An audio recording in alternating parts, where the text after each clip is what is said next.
Hai smart traders and investor. Nah, kembali lagi bersama saya di channel Yuk Nabung Saham. Di video kali ini kita akan membahas mengenai cara melaporkan SPT tahunan dari transaksi saham yang kita lakukan selama 1 tahun ya. Seperti itu. Nah, sebelum-sebelumnya saya sudah menjanjikan akan membuat video ini. Jadi, mari kita mulai.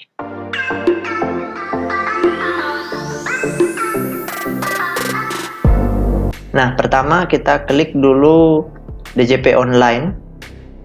Ya, setelah kita masuk ke situsnya, selanjutnya kita klik djponline.go.id ya. Ini DJP Online Direktorat Jenderal Pajak. Kita masuk. Nah, setelah masuk, selanjutnya ya di sini kita login dulu ya. Nah, bagi Anda yang belum mengaktifasi e-pin, terlebih dahulu harus mengaktifasi e-pin Anda supaya bisa login seperti itu. Nah, di sini kita login dulu. Kita masukkan NPWP ya. Oke, kita masukkan nomor NPWP. Nah, selanjutnya kita masukkan kata sandinya. Oke, setelah itu kita masukkan kode keamanannya. Oke, kemudian kita login. Oke, kita tunggu sebentar. Nah, setelah kita masuk ke akun DJP online kita ya. Nah, selanjutnya di sini kita klik lapor ya. Lapor. Setelah itu kita menunggu sebentar. Nah, setelah masuk ke kolom lapor, di sini ada e-filing, kemudian ada e-from. Nah, kita klik e-filing. Nah, selanjutnya kita akan masuk ke halaman e-filing seperti itu. Nah, setelah kita masuk ke e-filing ya, ke kolom e-filing, di sini ada 3 ya, ada arsip, ada buat SPT, ada draft SPT, dan ada bantuan. Nah, kita pilih buat SPT ya. Kita pilih buat SPT. Kemudian selanjutnya kita masuk ke halaman formulir pengisian ya, SPT. Nah, di sini ada pertanyaan, apakah Anda menjalankan usaha atau pekerjaan bebas? Jawab tidak. Selanjutnya, apakah Anda seorang suami istri yang menjalankan kewajiban perpajakan atau pisah harta? Jawab juga tidak. Selanjutnya kita scroll dulu. Nah, di sini apakah penghasilan bruto yang Anda peroleh selama setahun kurang dari 60 juta rupiah? Jawab tidak. Kemudian selanjutnya di sini pertanyaan terakhir, Anda dapat menggunakan formulir 1770S. Pilihan prom akan digunakan. Nah, di sini pilih dengan bentuk formulir. Oke, selanjutnya kita klik SPT 1770S dengan formulir. Kita tunggu. Nah, setelah masuk ya, ini draft formulirnya ya.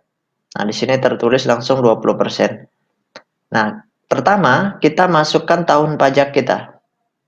Nah, di sini saya kasih masuk tahun pajak 2020. Jadi karena saya akan melaporkan pajak sepanjang tahun 2020. Nah, di sini klik normal ya, status SPT normal, pembetulannya 0 ya. Nah, kemudian kita klik kolom selanjutnya. Oke, selanjutnya kita sudah masuk di sini di kolom lampiran 2 ya. Kelanjutannya. Nah, di sini bagian A, penghasilan yang dikenakan PPh final atau bersifat final. Kita klik tambah. Nah, di sini perhatikan ya bagian A-nya. Sumber atau jenis penghasilan. Di sini kita klik pilihannya nomor 3 ya, penjualan saham di Bursa Efek. Kemudian untuk penghasilan brutonya, DPP penghasilan atau DPP atau penghasilan brutonya, kita masuk dulu ke berkas-berkas yang sudah kita siapkan ya.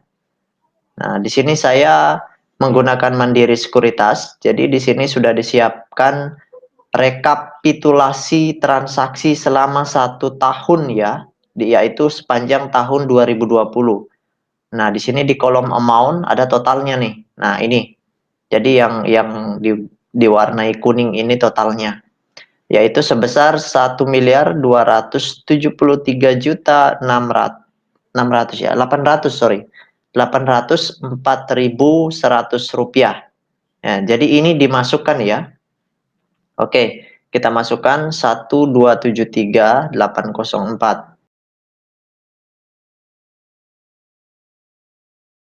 1.273.804.100 rupiah. Nah, kemudian PPh terhutangnya sekarang.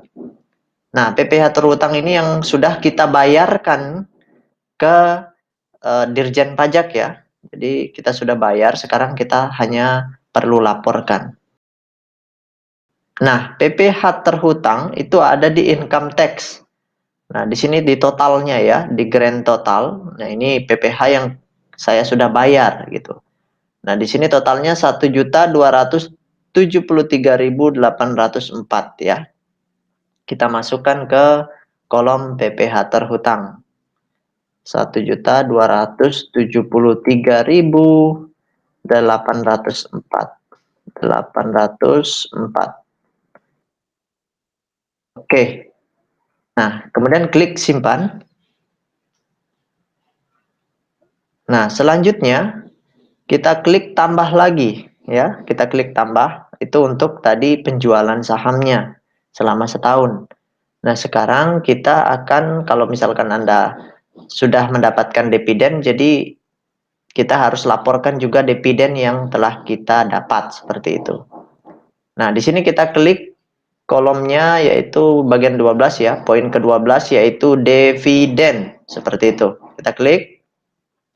Selanjutnya, penghasilan brutonya di sini kita cari data dividen ya dari sekuritas kita. Nah, di sini dividen. Nah, ini dia nih. Untuk di tahun 2020 saya hanya mendapatkan dividen dari PP Properti ya. Totalnya itu 165 ya. 165.010 rupiah. Kita masukkan ya amount. Ini yang kolom amount ya. Oke, kita masukkan 165. Nah, kemudian di PPh terhutangnya selanjutnya kita masukkan ini ya, teksnya. Kita masukkan teksnya yaitu 18.334 rupiah. Oke, 18.300. Nah, selanjutnya kita masuk ke kolom B ya. Ini harta pada akhir tahun ya. Nah, di sini kolom B ini harta pada akhir tahun. Kita masukkan di sini. Kita klik tambah ya. Tambah dulu. Kemudian kita pilih kode harta. Di sini ya. Kita pilih kode harta, kita klik yang pertama yang ingin saya laporkan itu adalah saham ya, harta saham saya. Nah, di sini saham yang dibeli untuk dijual kembali. Kita klik 031, ini sahamnya. Keterangannya, nama hartanya itu saham. Kemudian tahun perolehan ya. Kita laporkan di tahun 2020. Kemudian harga perolehan. Nah, di sini kita lihat total harta saham kita. Ya, di tahun 2020 kemarin ya. Ini saya lihat dulu datanya. Nah, ini dia nih. Jadi di akhir tahun kita pilih yang stock value ya. Kita pilih yang stock value yang warna kuning ini. Kita pilih yang stock value. Di sini total harta saham saya di akhir tahun sebesar 212 juta ya. 554.000. Kita masukkan ya. 212.554.800. 212.554.800. Oke. 212.554.800 rupiah. Nah, keterangannya di sini kita klik saham. Kemudian kita klik simpan. Nah, selanjutnya kalau seandainya di akhir tahun ya, di dalam portofolio Anda itu ada uang cash ya, ada uang cash, maka kalian pilih atau klik tambah, kemudian laporkan uang cash yang Anda miliki. Nah, kode hartanya di sini kasih uang tunai ya. Kasih uang tunai, kemudian nama hartanya cash, kemudian tahun perolehannya tahun 2020 ya. Kemudian harga perolehannya itu saya di akhir tahun sisa harta uang cash saya cuma sedikit ya, 200.000. Banyak, cuma 200.000. Keterangannya di sini cash. Oke, kemudian klik simpan. Oke. Nah, setelah tersimpan ya semuanya, selanjutnya kita klik ke bawah ya, kita scroll ke bawah. Kemudian kita klik selanjutnya. Nah, kemudian berikutnya kita scroll ke bawah lagi. Selanjutnya kita klik yang C ya. Nah, di sini harus ada bukti potong ya supaya kita bisa menyelesaikan pelaporan ini. Nah, kita klik tambah. Nah, di sini kita masuk ke bukti potong. Nah, untuk bisa menyelesaikan pelaporan pajak, kita wajib mengisi ini. Jadi ingat, wajib. Nah, kalau Anda seorang karyawan, di sini bukti potongnya, jenis pajaknya kita pilih PPh 21. Jadi gini, kenapa kita perlu mengisi bukti potong ini? Karena dana yang kita masukkan ke bursa saham itu harus ditahu asalnya dari mana gitu. Kalau misalkan warisan, ya Anda klik seperti ini saja, ikuti saja seperti ini. Nah, kemudian yang kedua di sini NPWP pemotong. Nah, kita masukkan NPWP terserah ya. NPWP keluarga boleh ya. Oke, di sini saya masukkan NPWP adik saya ya. Karena kan modal yang saya masukkan itu bukan dari kerja kayak gitu, tetapi dari tabungan pribadi. Masukkan dulu NPWP-nya ya. Anggaplah ini NPWP pemotong, walaupun sebenarnya bukan pemotong ya. Tapi ini bukan menipu kok. Ini supaya kita bisa laporkan saja. Nah, kemudian selanjutnya nama pemotong atau pemungut pajak. Saya klik nama adik saya ya. Kemudian klik yes ini. Waduh, ini ada yang salah ya tadi ya. Kita ulang lagi. Oke, kita klik namanya di sini. Nah, otomatis ya. Kalau benar itu otomatis muncul namanya. Kemudian bukti pemotongan, kita kasih garis strip saja, tidak ada. Kemudian tanggal bukti pemotongan. Kita klik di sini di akhir tahun aja ya. 31 Desember 2020. 31 Desember 2020. Ini ya. Oke. 31 Desember 2020. Kemudian, nah ini yang paling penting nih. Jumlah PPh yang dipotong. Di sini kasih 0 ya. Seperti itu. Jadi karena saya ini kan modal saya berasal dari tabungan pribadi. Jadi bukan dari kerja seperti itu. Bukan dari kerja sebagai karyawan seperti itu. Kalau Anda bekerja sebagai karyawan, maka Anda bisa meminta NPWP tempat kerja Anda. Seperti itu ya. Kemudian selanjutnya klik simpan. Nah, setelah tersimpan semua, kita menunggu ya. Kita scroll ke bawah dulu. Kemudian kita klik selanjutnya.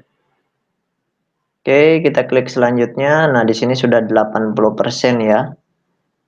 Kita geser ke bawah. Nah, di sini identitas karena status perkawinan. Tidak kawin ya. Saya belum kawin. Oke, kita scroll ke bawah, klik selanjutnya. Oh ya, tunggu, ada pernyataan di sini. Nah, di sini ada pernyataan. Kemudian kita klik setuju. Ya. Kita klik setuju. Selanjutnya kita klik tombol selanjutnya. Nah, ini sudah selesai ya. Nah, tinggal kita kirim nih. Tinggal dikirim, SPT-nya sudah lengkap semua. Nah, di sini jenis formulirnya 1770S, tahun pajaknya 2020, pembetulan ke 0, status nihil, jumlahnya 0 ya. Catatannya lengkap. Oke.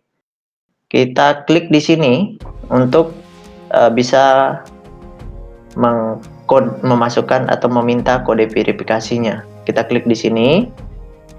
Selanjutnya kirim lewat email ya. Oke, kirim lewat email. Selanjutnya kita klik OK. Nah, sukses ya. Setelah sukses kita cek di email kita ya. Kita cek, kemudian kita masukkan kode verifikasinya. Nah, saya sudah dapat kodenya, jadi sekarang tinggal dimasukkan ya. Udah masuk ya. Cek dulu benar atau salahnya ya. Oke, sudah benar. Kemudian kita klik kirim SPT. Oke, diproses. Penghasilan Anda di bawah PT KP. Oke. Dan Anda sudah melaporkan pajak transaksi saham Anda dengan benar, dan selanjutnya kita tidak memiliki kewajiban apa lagi. Selanjutnya akan diproses, kita masuk ke dashboard. Oke, ini dia nih ya. Jadi saya sudah melaporkan yang pertama itu tahun 2019 ya. Ya, ini yang tadi baru saya laporkan, ini yang kemarin ya. Yang saya laporkan, ini pembetulan ke-1 karena ada kesalahan kemarin. Nah, ini sudah semuanya ya. Sudah selesai. Jadi nah, kemudian yang selanjutnya di video berikutnya saya akan membuat cara atau tutorial cara mendownload berkas-berkas tadi ya, berkas-berkas transaksi pasar saham kita selama setahun itu ada di sekuritas masing-masing ya. Kalau untuk yang mandiri sekuritas, nanti saya akan buatkan videonya khusus ya.